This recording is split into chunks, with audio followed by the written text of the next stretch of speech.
Quando falamos de idolatria, pensamos automaticamente no catolicismo ou em diversas outras religiões. Só que esse pecado não é uma exclusividade deles. Será que existe algo tão central na sua vida que, se você perder hoje, a sua vida não faça mais sentido? Enquanto há um ídolo, não há espaço para que Deus entre. Fala galera, você está no canal Uanes e hoje nós iremos falar sobre idolatria. Muitos acham que estão livres desse pecado por estarem na igreja evangélica, mas esse pecado está muito mais presente do que você possa imaginar.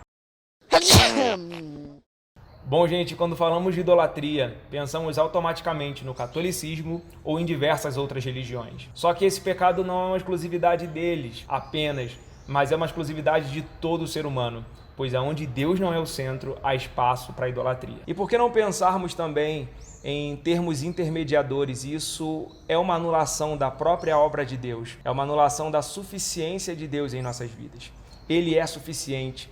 João 14,6 diz, ele disse: eu sou o caminho, a verdade e a vida. Ninguém vem ao Pai a não ser por mim. Sendo assim, não precisamos de intermediadores, precisamos ir ao próprio Deus. Mateus 6 diz: não tem como adorar, não tem como servir a dois senhores, pois nós agradaremos a um e desagradaremos a outro. Ou seja, no nosso coração sempre haverá um lugar de prioridade para alguém, e esse lugar só pode ser do próprio Deus. Entendendo dentro dessa esfera, nós também podemos dizer que a idolatria ela pode ser não somente num fator religioso, mas a idolatria também pode ser de algo ou alguém que se torna central em nossas vidas. Como quando tiramos a centralidade de Deus e colocamos em filhos, esposas, famílias e naquilo que a gente pode possuir também. Gostaria de pensar com você em Apocalipse 3, em uma revelação à igreja de Laodiceia, em que o próprio Deus estava do lado de fora, batendo na porta,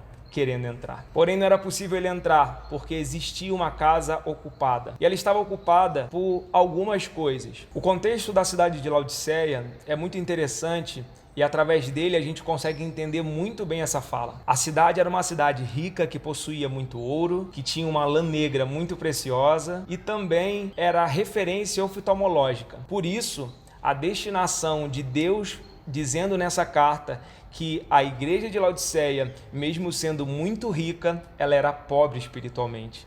Que mesmo possuindo a lã negra, ela estava espiritualmente nua. E mesmo sendo referência oftalmológica, ela estava cega espiritualmente. Existia alguém ocupando a casa da igreja de Laodiceia. E este alguém era o orgulho ao que a igreja possuía. Existia um ídolo na igreja de Laodiceia. E enquanto há um ídolo, não há espaço para que Deus entre. E existe um convite de Deus à igreja de Laodiceia dizendo: se você quiser que eu entre, você precisa abrir a porta e retirar daí tudo aquilo que tem ocupado o meu lugar. E hoje você tem essa oportunidade de refletir e pensar se existe alguma coisa na centralidade da sua vida. E é muito fácil nós pensarmos nisso. Será que existe algo tão central na sua vida que, se você perder hoje, a sua vida não faça mais sentido? Será que, se você perder o seu filho hoje, a sua vida continuará tendo sentido? A tua esposa, a sua vida continuará tendo sentido?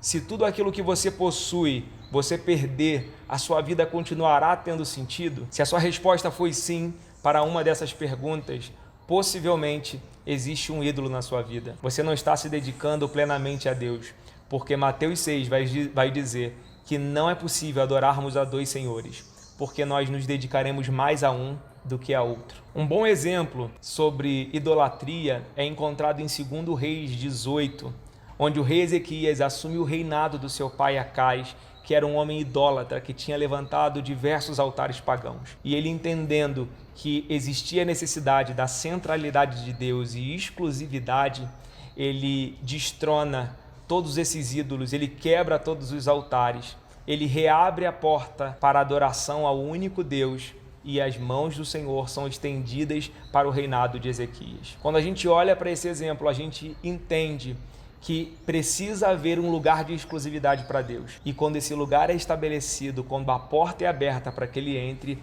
as suas bênçãos serão estendidas para as nossas vidas.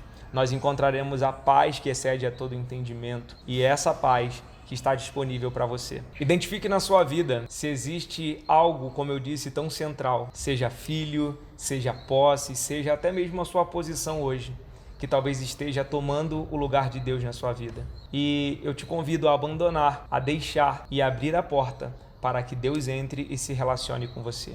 Eu não tenho dúvidas que a sua vida não será mais a mesma, porque existem coisas novas dele para a sua vida.